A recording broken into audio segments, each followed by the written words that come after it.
In this video, I will give an easy way to remember the type of diabetes. Here is a list of types which I will explain further. Firstly come the type 1 diabetes, which is also known as insulin dependent diabetes and juvenile diabetes.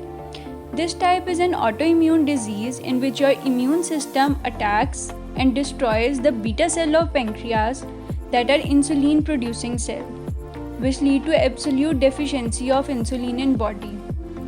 Then comes type 2 diabetes.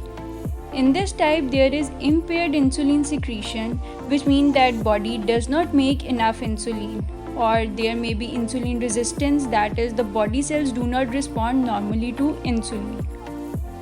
This is the difference between type 1 and type 2. In type 1, beta cells are destroyed as a result of immune reaction, but in type 2, there is no beta cell destruction.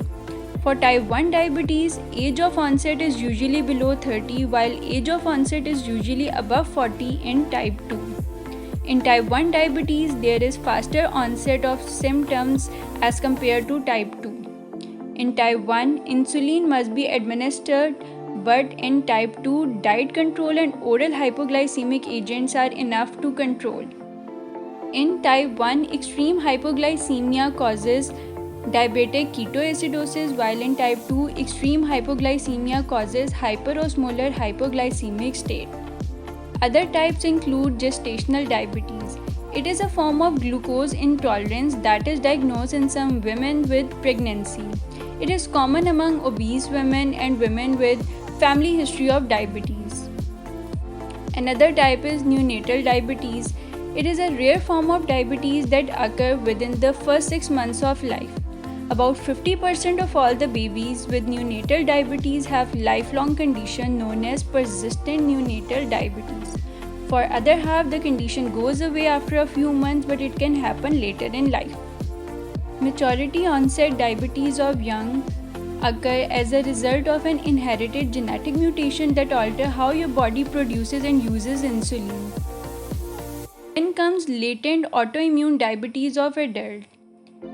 It is a type that is similar to type 1 diabetes, which also results from an autoimmune reaction, but it develops much more slowly as compared to type 1. And it is diagnosed in people over the age of 30. There is also a type of diabetes that occur because of drugs that are taken. It is a temporary condition which goes away after the discontinuation of that particular drug. For example, beta blockers, calcium channel blockers, thiazide diuretics. It inhibits the insulin secretion, and corticosteroid causes peripheral insulin resistance. This is all about types of diabetes.